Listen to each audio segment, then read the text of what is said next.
Hello friends, welcome. Last class में हमने रज़िया सुल्ताना के बारे में एक एस्टिमेट पढ़ा था and today we are reading Delhi सल्तनत after Razia Sultana. So we are going to read Bahram Shah. Bahram Shah का टाइम पीरियड 1240 से 42 है। Muizuddin Bahram Shah, who sat on the throne of Delhi for about 2 years, was a mere puppet in the hands of Samshi nobles. They later constituted the ruling junta and shared all the powers of the state. Muhazibuddin continued to be the wazir while Ikhtiaruddin Ategin carried on administration on the behalf of the Sultan in his capacity as Naim-e-Mumilkat, the viceroy. He enhanced his power and prestige by marrying a sister of the Sultan. In a bid to liberate himself from their influence, Behram got Ategin murdered, but Badruddin Sunkar, the Amir-e-Hazib, took no time in usurping all the power of the Sultan. He was also liquidated by Behram Shah through a piece of clever diplomacy. The Samsi nobles, however, became conscious of his evil designs and put him to death in 1242. तो ये बहराम शाह के बारे में है कि बहराम शाह जो हैं, जो रज़िया के बाद राजा बने, तो वो जो हैं वो 2 साल तक रहे और वो जो हैं कठपुतली बन के रह गए टर्किश नोबल्स के हाथ के, शमशी नोबल्स के हाथ के। और शमशी नोबल जो हैं वही रूल किया करते थे। मुहाजिबुद्दीन जो हैं वो वज़ीर थे और एतगीन जो हैं वो एडमिनिस्ट्रेशन संभालते थे, नायब ममिलकत थे। और फिर एतगीन ने जो है अपने पावर को बढ़ा लिया सुल्तान की बहन से शादी करके, और खुद को बचाने के लिए या खुद को इनसे फ्री करने के लिए बहराम शाह ने जो है क्या करा, बहराम शाह ने एतगीन का मर्डर करवा दिया। बट एतगीन के मर्डर होते ही बहादुरुद्दीन जो हैं वो अमीर हाजिब बन गए, या मतलब अमीर हाजिब बन गए और उन्होंने सारा पावर ले लिया सुल्तान का। अब बहराम शाह ने जिस वजह से मर्डर करवाया कोई फ़ायदा ही नहीं, तो बहराम शाह ने दोबारा से क्या किया, बदरुद्दीन का भी मर्डर करवा दिया। तो शमशी नोबल्स को समझ में आ गया कि ये जो है ये नहीं टिकने देंगे किसी भी ऐसे को जो सुल्तान के पावर को लेता है। तो शमशी नोबल्स ने जो है बहराम शाह को ही 1242 में मरवा दिया। Mongol invasion. During the reign of Behram Shah, the Mongols invaded India under the leader Tahir in 1241. They were repulsed from Multan by its governor Kabir Khan, but Malik Karkash, the Turkish governor of Lahore, fled the capital, which was captured by the Mongols and sacked. They retired from India after the plunder of Lahore. तो Mongol invasion, Bahram Shah के समय में जो है Mongols जो है India आए और उनके लीडर का नाम था तायर।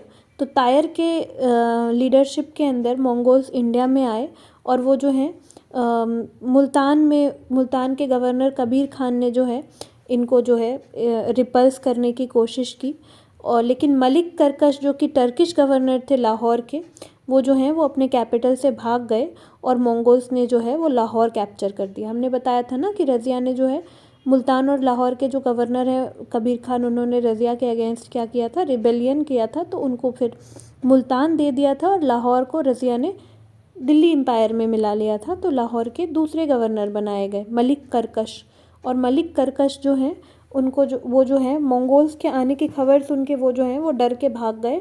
तो मंगोल्स ने जो है क्या कर लिया, लाहौर कैप्चर कर लिया, बट कबीर खान ने मुल्तान उनसे बचा दिया। They retired from India after the plunder of Lahore, और लाहौर को पूरा लूट लेने के बाद जो है मंगोल्स जो हैं वो इंडिया से चले गए। फिर इसके बाद आ रहे हैं Alauddin Masood Shah.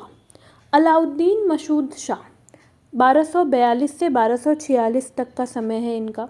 Izzuddin किशलू Khan, one of the Samshi nobles, declared himself as the Sultan on the deposition of Behram Shah, but his colleagues did not approve his action.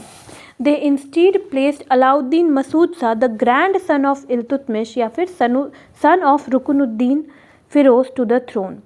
He held the crown as a nominal sultan for about 4 years. All the powers of the state were wielded by the nobility, headed by Malik Naib Kutubuddin Hasan Ghori, Muhazibuddin continued to be the wazir as before, but fell out with the other nobles and was dismissed after some time. Balban, one of the 40, rose into prominence into the state politics during the period of as Amir-e-Hazib. He married one of his daughters to the young sultan. तो क्या हो गया कि बहराम शाह के मरने के बाद एक नोबेल हुआ करते थे, मंत्री कह लो, इज़ुद्दीन किशलू खान। तो इज़ुद्दीन किशलू खान जो हैं, जो शमशी नोबेल हुआ करते थे, दल चालिसा से थे, ये जो हैं इन्होंने खुद को कहा कि मैं सुल्तान। तो बाकी लोगों ने, बाकी नोबेल्स ने इनको अप्रूव नहीं किया कि नहीं, आप सुल्तान नहीं हैं। और इल्तुतमिश के ही पोते यानी कि रुकनुद्दीन के जो बेटे थे अलाउद्दीन मसूद शाह, उनको राजा बना दिया गया। ये 4 साल तक नाम के राजा रहे। इस वक्त भी मलिक नायाब जो हैं वो कुतुबुद्दीन हसन घोरी थे और ये नोबेलिटी को भी हेड किया करते थे। और मुहाज़िबुद्दीन जो हैं वो अभी भी वज़ीर थे और वो सारे काम करते थे। और फिर उसके बाद बलबन जो है, मुहाज़िबुद्दीन को जो है बाद में जो है वो नोबेल्स ने मिल कर के हटा दिया, अब वो वज़ीर नहीं रहे। और बलबन जो कि दल चालिसा के ही एक मेंबर थे, वो जो हैं वो इस समय थोड़े इम्पॉर्टेंट हुए, अचानक से फ्रेम में आए और वो अमीर हाजिब बन गए। बलबन ने अपनी बेटी की शादी सुल्तान अलाउद्दीन मसूद शाह से करवा दी। Masud Shah's reign marked the slow disintegration of the Sultanate. Tamar Khan, the governor of Bengal, declared his independence and annexed Bihar as well. Multan and Uch became independent under Kabir Khan Ayaz, who successfully resisted the attacks of Saifuddin Karlog. The Mongols, the Khokhars, became aggressive in the Salt Range, while the Hindu chieftains took up arms against the Sultanate in Gangetic Valley. In June 1246, Masud Shah was deposed and supplanted by Nasiruddin Mahmud through the convenience of the 40. तो कहा जा रहा है कि बलबन जो है तो मसूद शाह जो हैं, अलाउद्दीन मसूद शाह, तो ये जो है इनके रेन में जो हुआ कि धीरे धीरे सल्तनत जो है वो बर्बाद हो रहा था। तमार खान जो कि बंगाल के गवर्नर थे, उन्होंने बिहार को भी कैप्चर कर लिया और कहा कि मैं तो सल्तनत से आज़ाद हूँ। मुल्तान और उच्च को जो है कबीर खान ने बचाया मंगोल से, तो उन्होंने कहा भाई हम तो इंडिपेंडेंट हैं, हमें तो कोई हेल्प नहीं मिला, हमने तो खुद ही बचाया। और सॉल्ट रेंज पर जो खोखर्स थे वो अग्रेसिव हो गए। हिंदू चीफ्टेंस जो थे वो लोग जो हैं सल्तनत के लोगों के साथ भिड़ंत हो गई उनकी। और 1246 में मसूद शाह जो हैं उनको हटा करके नसीरुद्दीन महमूद को जो है दल चालिसा के कृपा से वो बन गए राजा, सुल्तान जो भी कह लो। तो नसीरुद्दीन महमूद कौन है? ये ग्रैंड सन है इल्तुतमिश के, ये भी। तो until recently it was commonly held that Nasiruddin Mahmud, who succeeded to the throne of the Delhi after Masood Shah, was the youngest son of Iltutmish. Recent researches have, however, revealed the fact that he was the posthumous child of Shahzada Nasiruddin, the eldest son of Iltutmish, who was the governor of Bengal and Bihar at the time of Iltutmish. His premature death at Lakhnauti in April 1229. The untimely death of the crown prince made Iltutmish grow grey almost overnight. He never fully recovered from this shock. No wonder he developed intense filial attachment to the posthumous child of his eldest son. He made special arrangements for the undisturbed and comfortable stay of his widowed daughter-in-law so that she could rear up the child with utmost care. Iltutmish gave the same name and title to his eldest son to his grandson. A modern Indian historian opines that Iltutmish wanted the young baby to be considered his son and not the grandson for dynastic reasons, so that we should not be surprised to the fact that he was called the son of Iltutmish all his life. तो इल्तुतमिश के पहले माना जाता था कि नासिरुद्दीन महमूद जो हैं वो इल्तुतमिश के बेटे थे, सबसे छोटे बेटे थे, बट ये बात गलत है। रीसेंट रिसर्च से पता चला है कि इल्तुतमिश जो है वो इल्तुतमिश के जो सबसे बड़े बेटे थे नासिरुद्दीन, उन्हीं के बेटे जो हैं नासिरुद्दीन महमूद हैं। तो जब नसीरुद्दीन जो है वो बंगाल और बिहार में रूल किया करते थे, ये इल्तुतमिश के वन ऑफ द एबलेस्ट सन थे। तो इनकी जो प्रीमेच्योर डेथ हो गई 1229 में। तो क्या हो गया, इल्तुतमिश बहुत ज़्यादा शॉक में चले गए और कभी इस दुख से बाहर नहीं निकल पाए।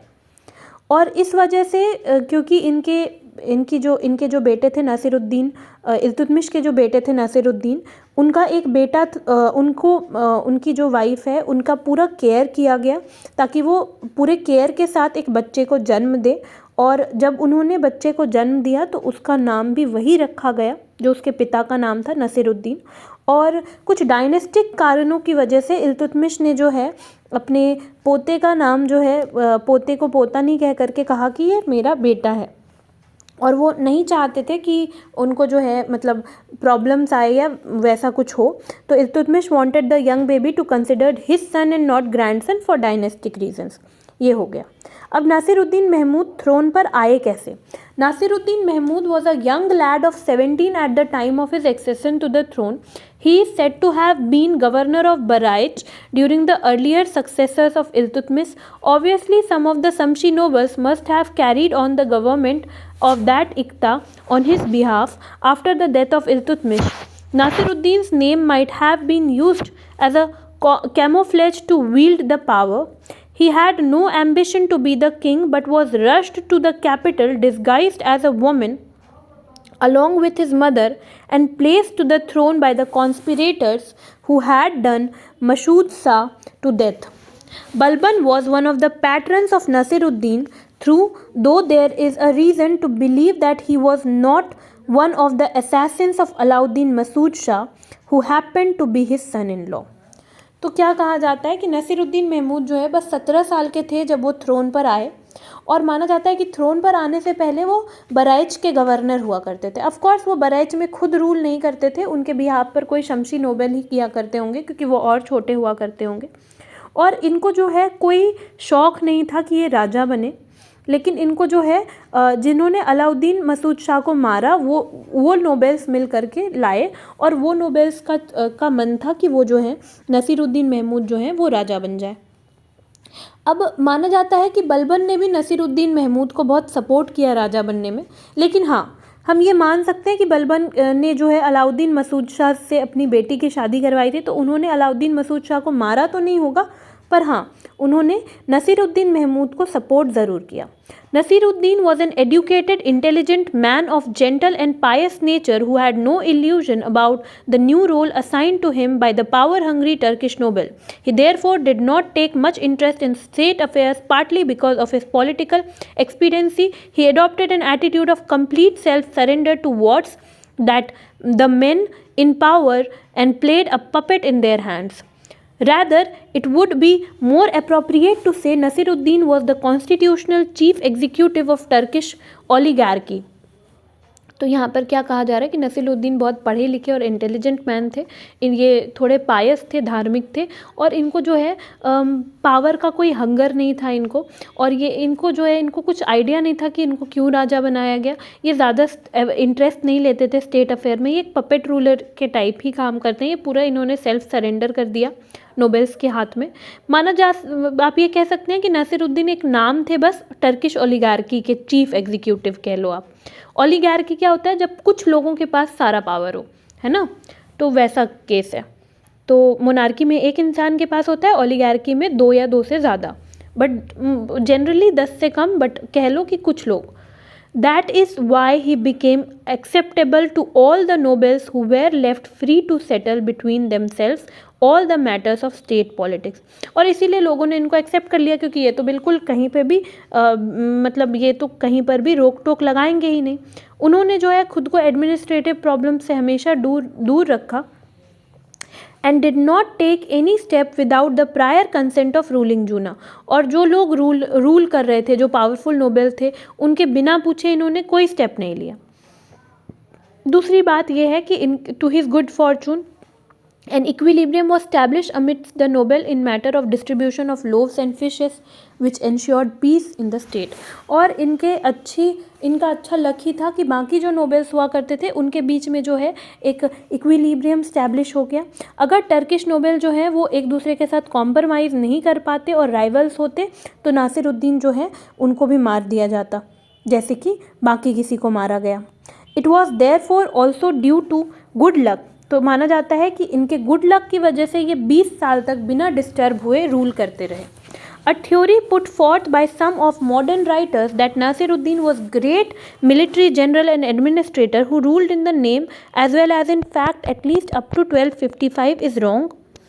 This line of thought is based upon the misreading of the Tabqat-e-Nasiri, whose celebrated author Minhas was the chief qazi of Delhi under Nasiruddin. He enjoyed patronage of the Sultan as well as Balban, the Nayab-e-Mumalkat. Minhaj attributes all the achievements of his period to the Sultan and uses hyperbolic words in his praise, but a careful perusal of the text clearly reveals the truth as to who constituted the real power behind the throne. For instance, Minhas states that as governor of Bahraich, Nasiruddin waged successful wars against the infidels, established law and order by his wise administrative reforms, made the people happy and prosperous. He thus became famous as a conqueror and successful ruler.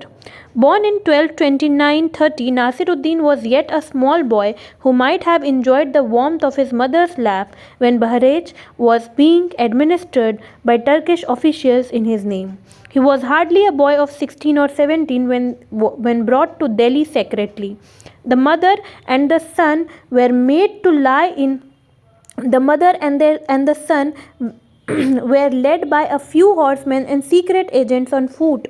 Nasiruddin was made to lie in his mother's litter during the day, and it was given out that the sick boy was being taken to Delhi for the treatment at night. Nasiruddin put on a parda while riding a horse. It is this circumstance which has prompted some writers to show that he was not only ambitious but resourceful too. It is not difficult to gauge the hollowness of such a claim. तो कुछ modern writers कहते हैं कि नासिरुद्दीन जो है वो बहुत ही बड़े मिलिट्री जनरल हुआ करते थे और एडमिनिस्टर्स हुआ करते थे, और ये जो है ये एक मिस रीडिंग है जो तबकात नासिरी पढ़ के आती है. तबकात नासिरी के जो राइटर हैं मिनहाज, वो एक्चुअली में कोर्ट राइटर हुआ करते थे नासिरुद्दीन के समय में, तो लाजमी है उनका नासिरुद्दीन की हॉलो बड़ाई करना, खोखली बड़ाई करना. तो वो जो है वो ऐसा लिखते हैं कि नासिरुद्दीन जो हैं मिनहाज लिखते हैं कि नासिरुद्दीन जब बहरेच के गवर्नर हुआ करते थे तो उन्होंने इन्फेडल्स के अगेंस्ट वॉर किया और लॉ एंड ऑर्डर लगाया और लोगों को खुश किया. पर ये बातें मानने लायक नहीं हैं, क्योंकि 1229-30 के समय में नासिरुद्दीन का जन्म हुआ था, और जब बहरेच में ये एडमिनिस्ट्रेटिव रिवोल्ट हुआ तो नासिरुद्दीन बहुत छोटे थे. तो मतलब नसीरुद्दीन ने यह सब कुछ किया ही नहीं. कोई टर्किश ऑफिशियल था जिसने नसीरुद्दीन के नाम पर लड़ाई लड़ी. जब वो दिल्ली आए थे तब वो 16-17 साल के थे और उनको सीक्रेटली छुपा के दिल्ली लाया गया, है ना. रास्ते में लोगों से कहा गया कि ये लड़का बीमार है तो इसके इलाज के लिए इसको दिल्ली ले जाया जा रहा है. तो ऐसे जो क्लेम्स हैं वो काफ़ी खोखले हैं कि नसीरुद्दीन जो हैं वो क्या थे, वो जो हैं वो एक मिलिट्री जनरल थे, जीनियस मिलिट्री जनरल थे. This is a hollow claim. As for the independent status of Nasiruddin while on throne, Isami tells us that Sultan expressed no opinion without their permission. He did not move his hand or feet except at their order. He would neither drink water nor go to sleep except with their knowledge. He states clearly that Ulugh Khan या फिर Balban served the king and controlled all the affairs. The king lived in the palace and Ulugh Khan governed the empire. और इसामी जो है वो बताते हैं कि नसीरुद्दीन के समय में क्या था कि नसीरुद्दीन जो है वो कोई ओपिनियन नहीं अपना रखते थे बिना शमशी नोबेल्स के परमिशन के. वो ना ही अपना हाथ हिला सकते थे ना ही पैर हिला सकते थे. वो पानी भी पीते थे तो बता कर पीते थे. मतलब ये बस बताया जा रहा है कि किस हद तक वो डिपेंडेंट थे उलुग खान या फिर बलबन पर और बाकी नोबेल्स पर. Nasiruddin was very gentle, pious and studious. He was devoted to his faith and lived a virtuous life. He had never more than 4 living wives and no concubines. Partly by nature and partly out of political necessity, he kept himself busy with religious activities. He was good calligraphist As a pastime, he used to write copies of the Quran, which gave currency to the popular belief that he made his living by selling his scripts alone. Okay तो यहाँ पर क्या कहा जा रहा है कि नासिरुद्दीन जो है वो बहुत ही जेंटल, पायस यानी कि धार्मिक और स्टूडियस, पढ़ते लिखते रहते थे। इन्होंने जो है ये पूरी तरह से इस्लाम को डिवोटेड थे और इस्लाम के हिसाब से ही अपनी ज़िंदगी जी रहे थे। जब तक वो ज़िंदा रहे तो 4 से ज़्यादा उनकी कभी भी पत्नियां नहीं रही और वो जो है पॉलिटिकल नेसेसिटी और नेचर की ही वजह से वो खुद को जो है वो धार्मिक कारणों में बिज़ी रखते थे ताकि वो कोर्ट के अफेयर्स में उनको कोई ड्रैग ना करे। वो एक बहुत ही अच्छे कैलीग्राफिस्ट हुआ करते थे, लिखने का बड़ा शौक़ था इनको। तो पास टाइम में ये क्या करते थे, कुरान की कॉपियाँ लिखा करते थे। तो आज बहुत कोई ऐसा कहते हैं कि ये जो है ये अपना लिविंग जो है ये स्क्रिप्ट्स बेचकर लिविंग अर्न करते थे। नाउ अभी जो है नेक्स्ट चीज़ है कि बलबन जो है वो नासिरुद्दीन के मिनिस्टर कैसे थे और अचीवमेंट्स हैं बलबन के। तो this we will do in the next class in which we will read about Balban के अर्ली लाइफ के बारे में and then we will start Balban will be completed in 2 or more parts. So thank you so much. Thank you for watching.